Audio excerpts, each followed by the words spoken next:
फिरोज के रहस्यमय राज्य के दिल में, जहां सुनहरे टीलों की मुलायम रेत नीले समंदर से मिलती है, वहां हवाओं में एक प्राचीन रत्न की कहानी गूंजती है। कहा जाता है कि यह रत्न आसमानों को नियंत्रित कर सकता है। यही कहानी है अरिन की, जो धूल और छाया में पला बढ़ा एक चोर था, लेकिन उसकी हिम्मत ने किस्मत की धार बदल दी और उसका नाम सितारों में लिख दिया। इस कहानी की शुरुआत हो रिन, जो गलियों का लड़का था, तेज हाथ और चतुर दिमाग वाला रास्तारा शहर उसकी अराजकता की दुनिया थी, जहां भिखारी पुराने देवताओं के गीत गाते और व्यापारी लाल छतरियों के नीचे शोर मचाते। जीने के लिए अरिन ने चोरी करना सीखा, लेकिन एक रात जब आसमान में खून सा लाल चांद था, उसने एक ऐसी चीज चुरा ली जिसे किसी इंसान को छूना नहीं चाहिए था। एक चमकता हुआ कंपास।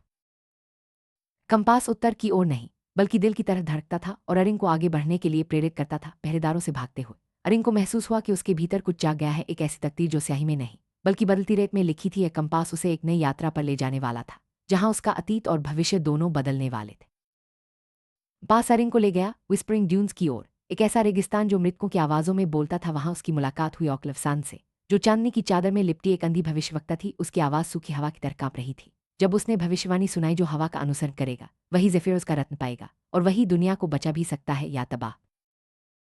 रिन अकेला नहीं था। एर्थन के संगमरमर के महलों में राजकुमारी लिरिया भी उसी चांद को देख रही थी। उसके पिता ने उसे वायु जादू सीखने से मना किया था, लेकिन लिरिया हमेशा से महसूस करती थी कि तूफान उसकी पुकार सुनते हैं। जब किस्मत अरिन को उसके शहर ले आए, कैद बंधन में, लेकिन विद्रोही, तो दोनों की राहें एक तूफान की धाराओं की तरह मिल गईं।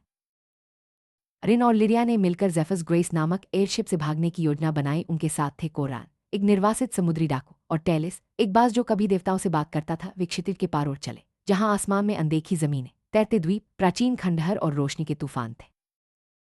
जल्द वे आइल्स ऑफ इल्यूजन पहुंचे, जहां समुद्र खुद सपने देखता था। यहां अरिन ने अपना अतीत देखा, मां की हंसी, पिता का पतन, अपनी खुद की गलती। लिरिया ने अपने असफलता के डर और वंश की छाया का सामना किया। हर भ्रम ने उनकी झूठी पहचानें हटा दी, जब तक केवल सच्चाई न बची। अरिन ने जाना कि उसका भाग्य खजाने चुराना नहीं, बल्कि उम्मीद लौटाना है।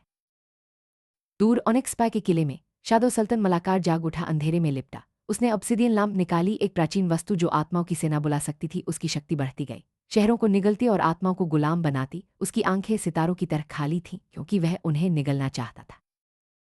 फिरोज की सेनाएं इकट्ठा हुई। रेगिस्तानी कबीले आग के जानवरों पर सवार थे, आसमान के यात्री तैरते किलों को नियंत्रित करते थे।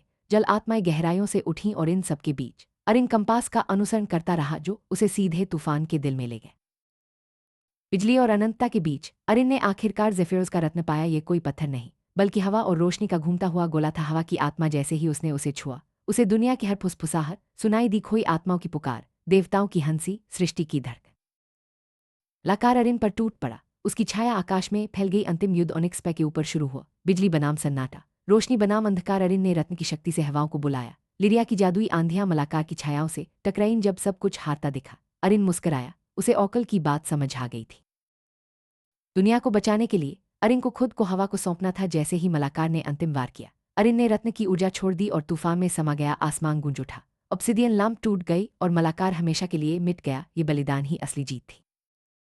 शांति के बाद सुबह लौट आई। लिरिया ओनिक्सपा के खंडहरों पर खड़ी थी। हवाएं अब कोमल और गर्म थी। वह ज़ेफिरोस की रानी बनी, डर से नहीं बल्कि बुद्धिमत्ता से राज करने लगी। कभी कभी जब रात को तूफान गाते, वह अरिन की हंसी सुन सकती थी, हवाओं में गूंजती एक फुसफुसाहट।